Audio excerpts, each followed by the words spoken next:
Good morning. I've been wanting to film this video for a while. It's been a minute since I've posted anything on this channel, but I just wanted to check in. I'm starting the first day of my summer intensive today, and I just kind of wanted to chat a little bit, I guess, because I feel like I'm having a full circle moment.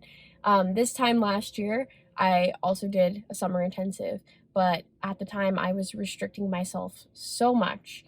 And now I'm about to enjoy a wonderful breakfast before starting my day.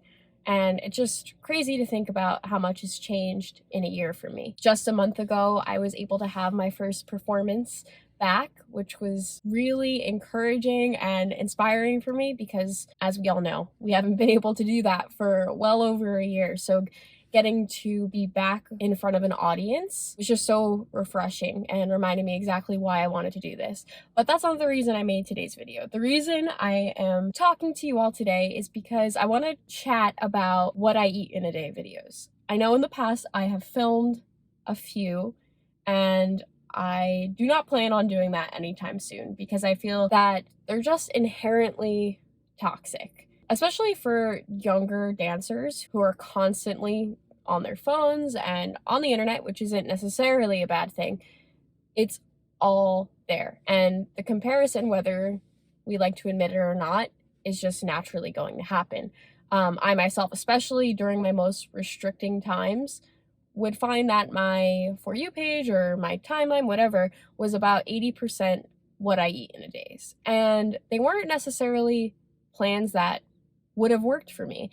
A lot of them were just your average person. And as we know, dancers are athletes, we need more fuel than that. And not only were they just less food than I would need it in general, they were less food than any person would need in general.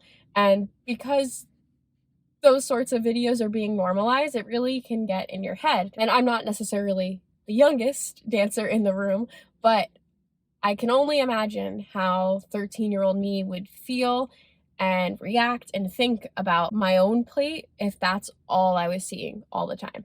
So I encourage you, if what I eat in a days are something that you tend to look at, and you're struggling with either body image or your relationship with food, maybe take a couple steps back, because that's probably the only thing that's saved me, besides working with Rachel Fine, who I've mentioned before on this channel at To The Point Nutrition.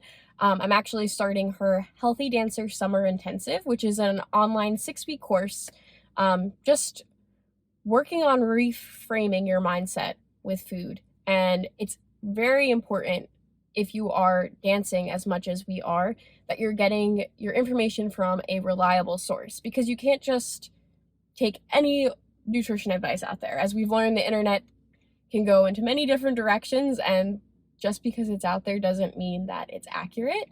So yeah, I wanted to film this video as a little reminder to my younger self, maybe any other dancers out there who are having a hard time right now. Especially as I've been teaching more, I feel for my students and just the younger dancers that I see in the studio, because I can't imagine that pressure of constantly seeing all this information. I was very fortunate growing up that I didn't have that instant exposure, but even now in my early 20s, it still was affecting me last year. It still can affect me from time to time, but I know that it's okay to feel uncomfortable or defeated when I see these things, but I know that it's not what I need in order to succeed. That rhymed. I didn't mean it for that to do that, but yeah, I'm just reframing how I think, and I feel like my performance has been the best that it's ever been. Still not quite sure how I was able to dance on that little food last year, and honestly, I wasn't very happy with, I'll even admit, how I looked, or definitely not how I felt and how I was dancing. So, in conclusion, I just wanted to share all of these little discoveries I've been making over the past year, and that's why I haven't been making videos, because I really needed to take that time for myself. So if you are struggling and are looking for some good resources, I'll link some in the description, but I really recommend Rachel Fine. She has so many incredible free workbooks and resources on all forms of social media. So if you are a young dancer or any dancer, it would be really a good idea to check that out. And just make sure you're fueling yourself, because we have to take care of our bodies if we're going to be doing this. So with that, I wish you all a great rest of your week, and hopefully I'll check in soon. Bye.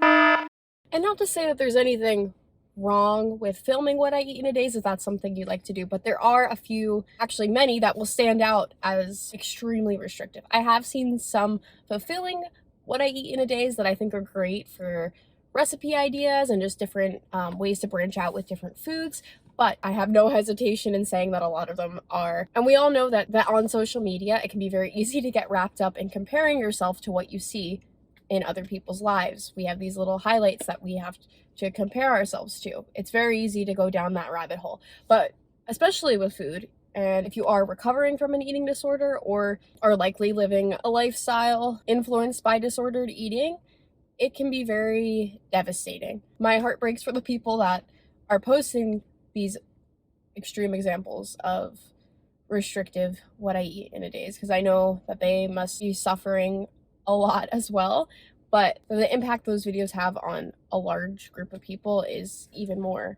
upsetting. So it's very hard to control what we see online nowadays because a lot of it is catered towards what we're searching, what we're thinking. So if you are obsessing over food, more likely than not, that's what you will see all over your phone basically whenever you open it. So it can be very difficult to manage, but that's why I wanted to bring a little light to it.